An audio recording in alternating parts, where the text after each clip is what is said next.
तो जैसा कि आप लोग जानते हैं IBPS RRB का नोटिफिकेशन आ चुका है। 8000 से ज़्यादा वैकेंसी हैं, 2 बार आपको चांस मिलेगा क्योंकि 2 वैकेंसी हैं। वैसे वैकेंसी और भी है पर वहाँ बच्चे कम ही भरेंगे, आई नो। तो चांस भी 2 मिलेंगे और हिंदी उसमें से one of the best subject हो सकता है आपके लिए हाई स्कोरिंग करने के लिए। इसीलिए हम लोग कर रहे हैं हिंदी का प्रैक्टिस सेट और आज है हिंदी का प्रैक्टिस सेट नंबर 26। आज भी होंगे आपके लिए 25 क्वेश्चन जो कि बिल्कुल इम्पोर्टेंट हैं यूपी के किसी भी एग्ज़ाम, यूके के किसी भी एग्ज़ाम या फिर हर उस एग्ज़ाम के लिए जिसमें हिंदी आती है, चाहे फिर वो IBPS हो, RRB या फिर UP SSC या जेल वार्डन, यूपी पुलिस, चाहे फिर वो कोई भी हो, ये उसी के लिए बिल्कुल ही इम्पोर्टेंट है। तो अगर आप ये सीरीज पूरी करते हैं 30 क्वेश्चन की तो आप हिंदी में पकड़ बना लेंगे एक अच्छी खासी और पा लेंगे पूरे में से पूरे नंबर। और IBPS में तो आप पाएंगे पूरे 40 में से 40 नंबर, जो कि हो जाएगा आपके लिए हाई स्कोरिंग।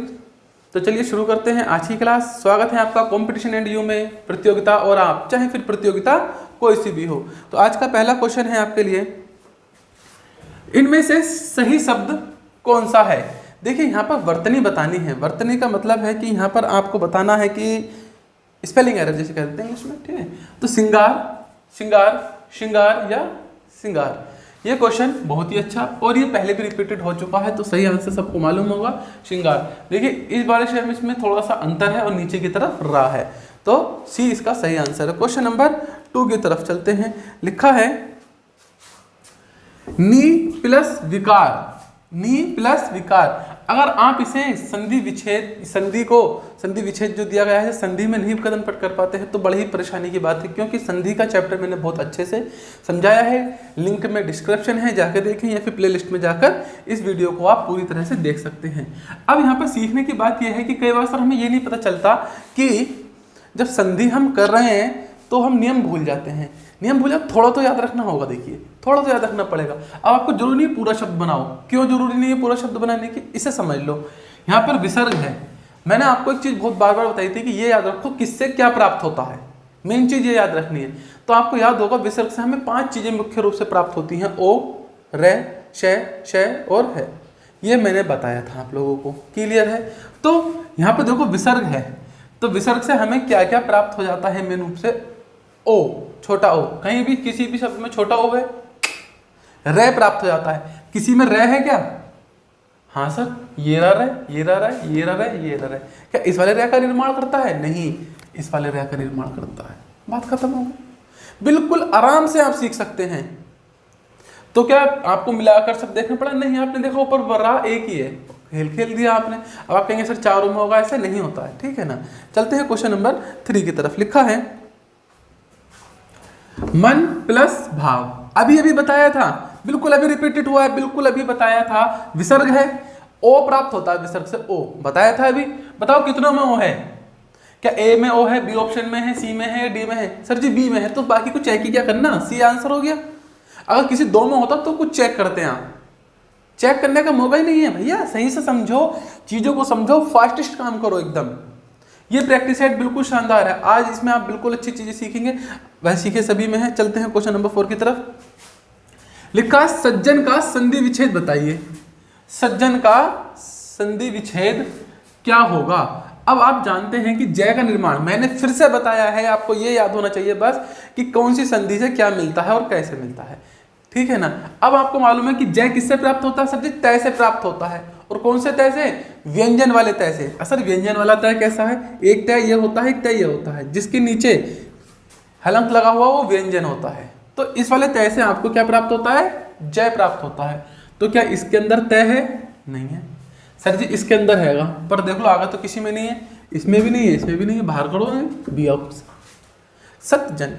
तो देख रहे हैं आप कितने आराम से इसे कर सकते हैं। आइए 5 की तरफ चलते हैं। लिखा है मृगनयनी में कौन सा समास है। मृगनयनी में कौन सा समास है। अव्ययभाव समास, तत्पुरुष समास, कर्मधारय समास, बहुव्रीहि समास। तो भैया इसमें कर्मधारय समास। मृगनयनी में कौन सा समास है, कर्मधारय समास। कैसे, मृग के समान नयन, मृगनयनी के समान वाली बात आ रही है। के समान या फिर है जो, किसमें प्रयोग होता है, कर्मधारय में इसका प्रयोग किया जाता है। चलते हैं क्वेश्चन नंबर 6 की तरफ। लिखा है पंचवटी में कौन सा समास है? अव्ययभाव, नए समास, कर्मधारय समास या बहुव्रीहि समास। अब यहाँ पर समझना है, अब आप यहाँ पर थोड़ा सा गौर देंगे। देखिए पंचवटी, पंच 5 आ रहा है, तो अगर ये शुरू में 5 आ रहा है तो द्विगु समास हो सकता था, पर उसका ऑप्शन नहीं दिया हुआ है आपको। और हमेशा कंफ्यूजन किस में होता है? द्विगु समास में और बहुव्रीहि में। तो ऑप्शन नंबर डी लगा देंगे। क्या हुआ? बहुव्रीहि समास। बिल्कुल आराम से काम कर रहे हैं आप लोग। अगले पे चलते हैं। क्वेश्चन नंबर 7 लिखा है वानर का तद्भव क्या होगा? तो मतलब वानर कैसा शब्द है? वानर एक तत्सम शब्द है, और इस तत्सम शब्द का तद्भव क्या होगा? वानर, बंदर, बांदर या बांदर। सीधी सी बात है, बंदर होता है तो कुछ टफ था भी नहीं, इजी था। क्वेश्चन नंबर 8 लिखा है दर्शन का तद्भव क्या होगा? ये लिखा है दर्शन, इसका तद्भव। तो हम क्या बोलते हैं? दर्शन की जगह दर्शन बोलते हैं। दर्शन, दर्शन, समझ रहे हैं ना? ऑप्शन नंबर बी सही आंसर होगा, दर्शन। अगले चलते हैं क्वेश्चन नंबर 9 की तरफ। लिखा है निर्देश दिया है 9 से 12 निम्नलिखित प्रश्नों में उत्तर दीजिए और दिए गए शब्दों का सही अर्थ बताइए। तो बहुत ही अच्छा है। कटक शब्द है, उसका सही अर्थ बताना है। काटना, कीट, सेना या फिर सरपट। बहुत ही बढ़िया। देखिए कटक अब बहुत ही ऐसा शब्द है कि आमतौर पर देखने के लिए नहीं मिलता है, और कटक का जो मीनिंग होता है वो होता है सेना। क्या होता है? सेना। याद रखेंगे, अच्छा क्वेश्चन है, याद नहीं होता है अक्सर। क्वेश्चन नंबर 10, क्योंकि 9 से 12 क्या बताना है? सही अर्थ बताना है। तो चलते हैं क्वेश्चन नंबर 10 पर। लिखा है खग्रास है, ग्रास का अर्थ बताना है। अब यहाँ पर बच्चा कंफ्यूज हो जाएगा। देखिए हर पोर्शन में अच्छा क्वेश्चन आ रहा है, और थोड़ा डिफरेंस क्वेश्चन हम लाने की कोशिश कर रहे हैं, जिससे कि आपको हर प्रकार का क्वेश्चन का पता चल जाए जो एग्जाम में अपीयर होता है। सूर्य ग्रहण, राहु काल, चंद्र ग्रहण, संपूर्ण सूर्य या चंद्र ग्रहण। तो खग्रास होता है संपूर्ण सूर्य या चंद्र ग्रहण। ऑप्शन नंबर डी इसका सही आंसर होगा, खग्रास का। चलते हैं 11 की तरफ। लिखा है तुक्का फजीहत का अर्थ क्या होता है? निंदा करना, बेइज्जती करना, धिक्कार या झगड़ा। अब इसमें अगर बच्चों को थोड़ा सा भी सेंस है या थोड़ा सा भी उसने कहीं पढ़ा तो वो कंफ्यूज थोड़ा सा एक जगह हो सकता है, बेइज्जती में और धिक्कार में। पर इसका जो सही आंसर है बच्चों वो है धिक्कार। क्या है? धिक्कार। तुक्का फजीहत मतलब कि धिक्कार। चलिए अगले पर चलते हैं। क्वेश्चन नंबर 12 की तरफ। लिखा है काल का एक अर्थ है समय।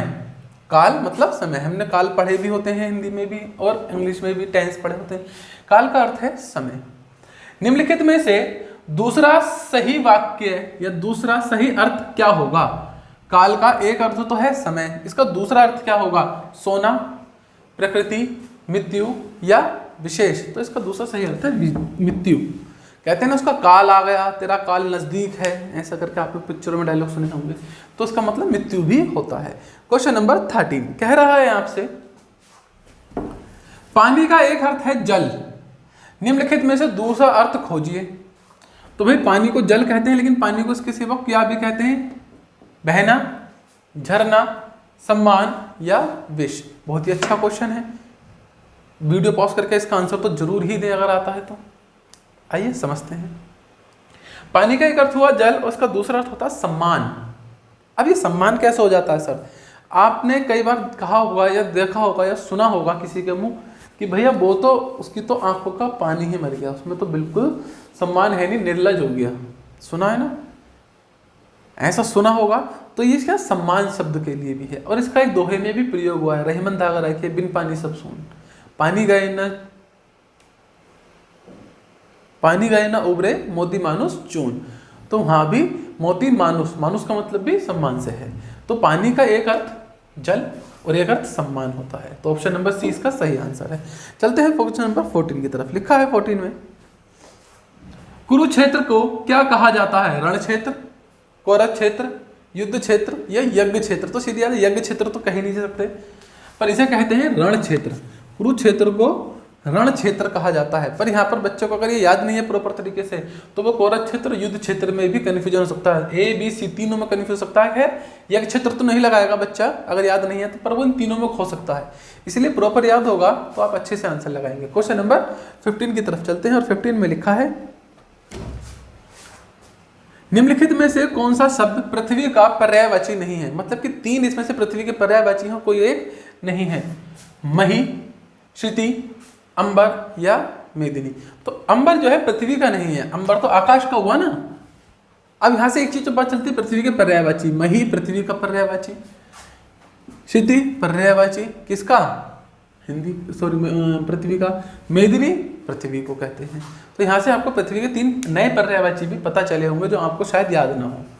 क्वेश्चन नंबर 16 लिखा है निम्नलिखित में से कौन सा शब्द पुष्प का पर्यायवाची नहीं है। निम्नलिखित में से कौन सा शब्द पुष्प का पर्यायवाची नहीं है। तो मैं बता दूं पुष्प को प्रसन्न भी कहते हैं, कुसुम भी कहते हैं और सुमन भी कहते हैं। नहीं कहते हैं तो पदम नहीं कहते हैं। क्या नहीं कहते हैं, पदम। अगले में चलते हैं क्वेश्चन नंबर 17 पर लिखा है 17 से लेकर 21 तक निम्नलिखित प्रश्नों में दिए गए शब्दों के विलोम शब्द के 4 विकल्प दिए हैं, में से सही विकल्प चुनना है। विलोम शब्द चुनने हैं 17 क्वेश्चन से लेकर 21 तक। प्राचीन का क्या होगा, देखिए दिए रिपीटेड क्वेश्चन है, अब याद होने चाहिए। समीचीन, वर्तमान, अर्वाचीन या नवयुग, तो इसे कहते हैं अर्वाचीन। विलोम पूछा है प्राचीन का विलोम होता है अर्वाचीन। अगले क्वेश्चन की तरफ चलते हैं। क्वेश्चन नंबर 18 लिखा है कृतज्ञ। ये बहुत ही आता है, मोस्ट इंपोर्टेंट में से एक है, हर दूसरे तीसरे चौथे एग्जाम में रिपीटेड क्वेश्चन है। कृतज्ञ का विलोम क्या होता है, कृतज्ञ होता है। क्या होता है, कृतज्ञ होता है। अधिकतर बच्चों को याद होगा इसलिए आगे मैंने ऑप्शन पढ़े नहीं।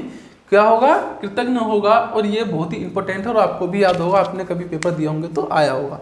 क्वेश्चन नंबर 19 लिखा है विनीत का विलोम क्या होगा। विनीत मतलब सीधा, व्यग्र, उग्र या कोई नहीं, तो ये होगा उग्र। विनीत का मतलब होता है शांत और उग्र का मतलब होता है, उग्र मतलब कि एकदम दंगा उंगा करने वाला ऐसा कुछ।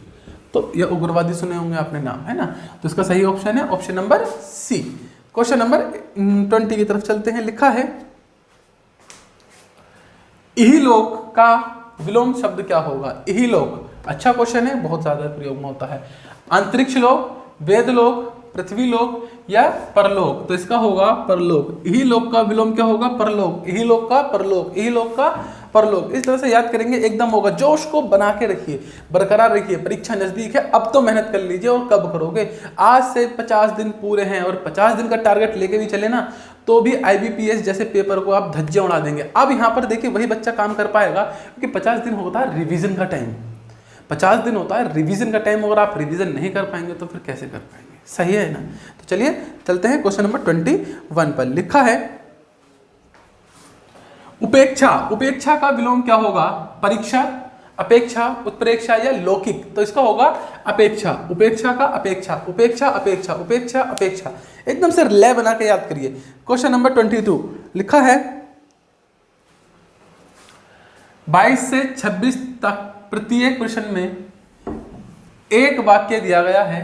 पूरे वाक्य के लिए एक शब्द देना है। प्रत्येक के 4 विकल्प हैं। उपयुक्त शब्द का चयन कीजिए। बहुत ही अच्छा है। वह भाई जो अन्य माता से उत्पन्न हुआ हो, क्या कहते हैं, सहोदर, औरस, अन्योदर या दूरस्थ। एक अच्छा क्वेश्चन है। क्या होगा इसका सही आंसर बताएंगे, सहोदर, औरस, अन्योदर या दूरस्थ। तो इसे कहते हैं अन्योदर। क्या कहेंगे, अन्योदर। एक भाई जो दूसरी माता से उत्पन्न है उसे क्या कहेंगे, अन्योदर। और सगे भाई को क्या कहते हैं, सहोदर। ये भी याद रखना।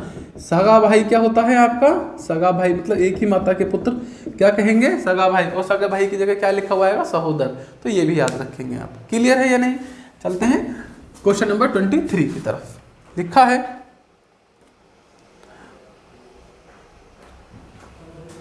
जिसके बराबर कोई ना हो। विलक्षण, अनुपम, असाधारण या लोकोक्तिक। तो ये सही आंसर है अनुपम। अनुपम का मतलब होता है जिसके बराबर कोई ना हो। जैसे अनुपम खैर से याद कर सकते हैं, उसके जैसा कोई नहीं। अगला है 24, क्वेश्चन नंबर 24। लिखा है गोद में सोने वाली स्त्री। गोद में, ये बहुत ही अच्छा क्वेश्चन। गोद में सोने वाली स्त्री अक्षायिनी, अनिंद्रिय, सिद्धित या इनमें से कोई नहीं। और ये अच्छा क्वेश्चन है, काफी बार रिपीटेड होता है। ऑप्शन नंबर ए अक्षायनी सही आंसर है, गोद में सोने वाली स्त्री को कहा जाता है। क्वेश्चन नंबर 25 की तरफ चलते हैं और आज का ये आखिरी क्वेश्चन होगा आपका। लिखा है जो ईश्वर में विश्वास रखता हो, मेधावी, अविनीति, नास्तिक या आस्तिक। इसका आंसर तो आज तो सभी को पता होगा, उसे कहते हैं आस्तिक। और जो विश्वास नहीं रखता उसे कहते हैं नास्तिक। तो ये थे आज के आपके 25 क्वेश्चन। अगर वीडियो आपको अच्छी लगती है, पसंद आ रही हो और आपको इससे हेल्प मिल रही हो तो प्लीज़ चैनल को लाइक शेयर सब्सक्राइब जरूर करें। मिलते हैं अगली वीडियो में, तब तक के लिए बाय बाय। आपका दिन शुभ हो।